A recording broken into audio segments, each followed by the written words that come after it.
prière et réveil spirituel.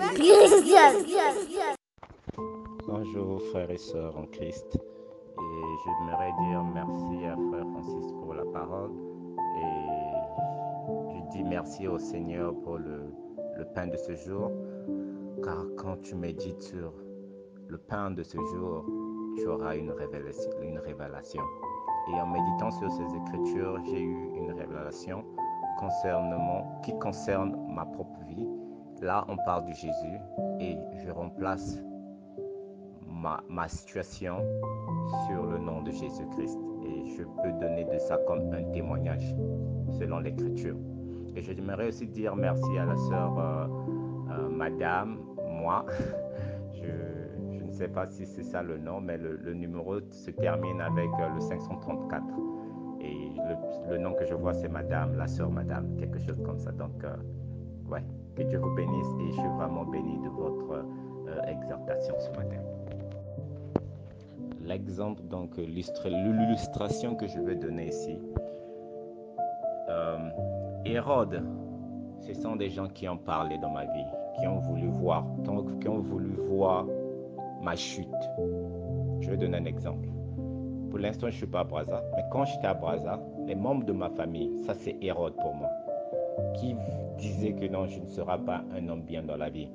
Je vendrai des sachets, je serai un enfant de paille, je vendrai des paix dans la rue et voilà, et voici par là. Dieu m'a pris et il m'a emmené en Égypte. Et c'était quel endroit l'Égypte donc que Dieu m'a emmené? Mon Égypte, c'était l'Afrique du Sud. L'Afrique du Sud est taf et dur pour des étrangers. On tue les gens là-bas. Et même pour trouver le travail, dans le travail que tu trouves, le fils du pays sera jaloux, peut même te tuer pour ça. Les environnements que dont nous vivons, il y a plein de jaloux. Donc pour moi, ça c'était en Égypte. Mais ma Bible me dit que nous sommes tous de ce monde, mais nous ne sommes pas tous pareils. La Bible me dit aussi qu'il y a ces choses qui s'en disent. Ce n'est pas tout que tu dois accepter. Il faut examiner tout dans la lumière de l'Éternel. Alors moi, quand j'étais là-bas, c'était vraiment dur. C'était vraiment l'Égypte. Je dis, Seigneur, dans tous les pays, moi je voulais que je parte au Canada, tu m'envoies en Afrique du Sud, là où c'est le calvaire. Eh bien, j'ai appris, comme notre Seigneur Jésus-Christ a appris en Égypte. En Égypte, ils étaient avancés sur le plan éducationnel, ils étaient avancés avec des numéros, ils étaient avancés de la construction. Bel et bien qu'en Égypte, il y avait aussi des mauvais trucs. Ils n'aimaient pas des étrangers, ils avaient des esclaves. Donc Jésus-Christ en Égypte avait beaucoup de challenges. Mais en tant que fils de Dieu, Dieu l'a épargné dans tout ça. Comme moi, en Afrique du Sud, je n'ai pas reçu aucune violence dans ma vie depuis que j'étais encore. Quand Dieu m'a mis sur le pays, donc on appelle l'Afrique du Sud, je n'ai pas reçu de violence. Mais je me suis retrouvé dans une place à laquelle, qu'on a dit, c'est une place que je remercie Dieu vraiment, qui mà donné une formation pour être l'homme que je suis aujourd'hui. C'est cette place-là. Et c'était la première place donc, que j'ai travaillé. Au premier moment, j'ai eu à avoir un travail en étant comme security. Et j'ai dit que ce n'était pas bon, Seigneur, ça ne me plaît pas. J'ai rien à gagner, j'ai rien à prendre. Vraiment, c'est pour ça que c'est ce que je suis venu faire ici en Afrique du Sud, être security. Je devais le faire dans mon pays. Mes ennemis, Hérode, vont encore même se moquer de moi. Parce que ça, c'est la mort. Mais ce que mes parents me disaient là, c'est souhaiter ma mort, c'est souhaiter ma chute. Alors, je ne devais pas leur donner cette opportunité. Alors, Dieu m'a mis dans une place là où je devais suivre ma formation. Et cette place-là était très, très dure, mes frères et sœurs. Dans le mois, je gagnais, par exemple, dans la semaine, je gagne quelque chose de 5 000 francs CFA. Je travaille 6 jours et je gagne 5 000 francs CFA. Et de ce moment, je gagne même 3 500 francs CFA pour 6 jours. Alors, j'ai travaillé là-bas pour 2 ans. Et quand le moment arrivé, c'est là où vous allez voir dans le verset 20. Alors, ici dans le verset 20, vous allez voir que l'ange a dit à Joseph de prendre l'enfant et la mère de retourner à Nazareth. C'est pour accomplir la parole du prophète. Alors, moi, dans les 2 ans, je me suis dit, ok, là, je peux faire ceci, je peux faire cela, je connais les systèmes dans la restauration, je suis rapide, et voilà. Mais tout d'un coup, au moins, j'avais je me suis dit, plus que je sais, il faudrait que j'aille dans une nouvelle place. Mais j'avais la peur. J'avais vraiment la peur.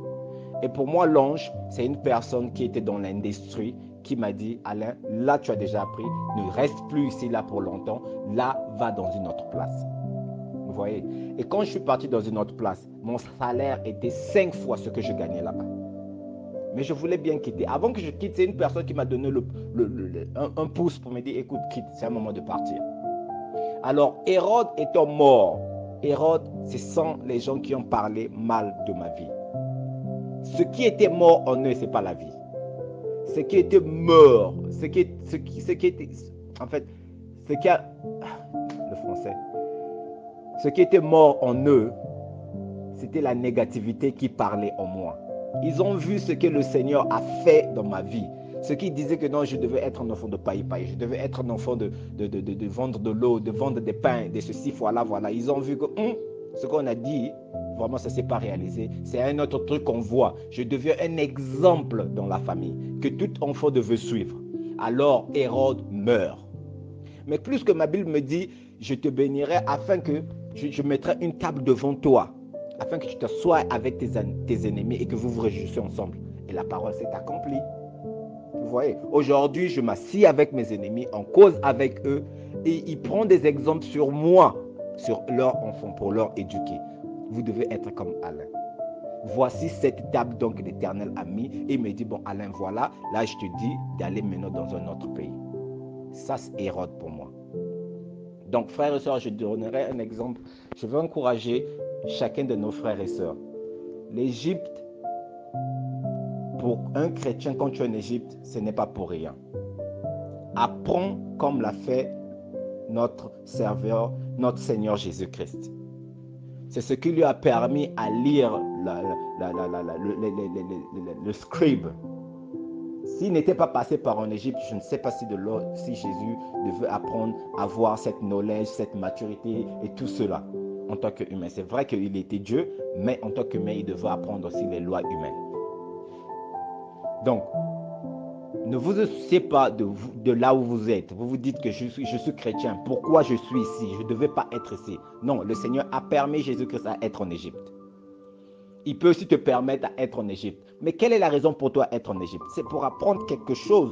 Alors quand ton moment viendra, Dieu va t'enlever en Égypte et il te mettra là où tu dois être, afin que ton Hérode voie que les choses ont changé, afin que le doute, la négativité qui parle en toi, la malédiction meure et il voit la résurrection de Jésus-Christ dans ta vie, selon ce que Jésus-Christ a fait de toi en Égypte. Peu importe la situation que tu te trouves, peu importe le travail dont tu te trouves, contente-toi à apprendre et à mûrir. Le jour viendra où tu seras toi-même, où là où Dieu va te parler dans ton cœur. Écoute, là tu as gagné plus de notions. Quitte-le là, va de l'autre côté. Ne vous lamentez pas de là où vous êtes, mais apprenez ce que vous devez apprendre. Parce qu'un jour, ça va vous servir de quelque chose. Que Dieu nous bénisse et qu'il nous garde. Amen. Mes frères et sœurs, vous n'allez pas changer l'Égypte. Vous êtes en Égypte pour une leçon, pour un procès. Quand le moment viendra, vous devez quitter l'Égypte. Si l'Éternel Jésus-Christ était en Égypte, il devait changer l'Égypte. Mais sa mission n'était pas d'être là-bas en Égypte afin qu'il puisse changer l'Égypte. Non, c'était pour lui d'apprendre quelque chose pour le lendemain. C'était pour lui d'apprendre ou à être à l'abri de la négativité dont que ses ennemis parlaient. Et quand Jésus-Christ a su apprendre beaucoup en Égypte, et là on a dit repart dans le pays, parce que là il peut rire, il peut lire, il peut comprendre les Écritures, il peut parler aux grandes personnes et les gens vont se dire d'où vient ce petit enfant? Comment il peut parler des choses à laquelle que des grandes personnes peuvent parler? Jésus-Christ est en Égypte. Et l'Égypte, en ce moment-là, était plus avancée que d'autres pays quand il s'agit de l'éducation, de la construction, etc. Vous n'êtes pas mis là à changer l'Égypte. Dès que vous gagnez ce que vous avez, l'Éternel va vous enlever là où vous êtes, à vous mettre là où vous devez accomplir sa parole. L'Égypte, c'est juste elle n'est pas permanente pour nous, les chrétiens. C'est un truc temporaire pour qu'on apprenne et aller en avant. Donc pour ceux qui se trouvent en Égypte et qui sachent que non, là c'est le moment que je dois quitter l'Égypte parce que j'ai appris énormément, allez prier que Dieu vous montre là où vous devez être. L'ange peut être une personne qui est à votre côté. Ne vous attendez pas tout simplement que l'ange vienne dans vos songes. Ça peut être une personne qui vient, que vous ne connaissez pas, qui ne connaît même pas votre situation et qui vous dit, quittez là où vous êtes et allez là-bas. Comme moi j'étais dans l'Égypte. J'avais la conviction de quitter, mais jusqu'au moment où j'ai trouvé une personne qui m'a dit, qui était dans la compagnie pour beaucoup d'années. Il m'a dit, petit, tu as assez appris. Avec la notion que tu as là, tu peux gagner même 5 fois ce que tu as aujourd'hui. Ça, c'était mon ange. Donc, frères et sœurs, n'ayez pas de doute. Quand vous avez cette notion, il faudrait quitter de l'Égypte. Vous n'êtes pas là, vous n'êtes pas en Égypte pour demeurer pour longtemps. Jésus-Christ n'était pas parti pour changer l'Égypte, mais pour apprendre quelque chose afin que Hérode meure et qu'il revienne faire la volonté de son Père. Que Dieu nous bénisse. Amen. Prière Prière et réveil spirituel. spirituel.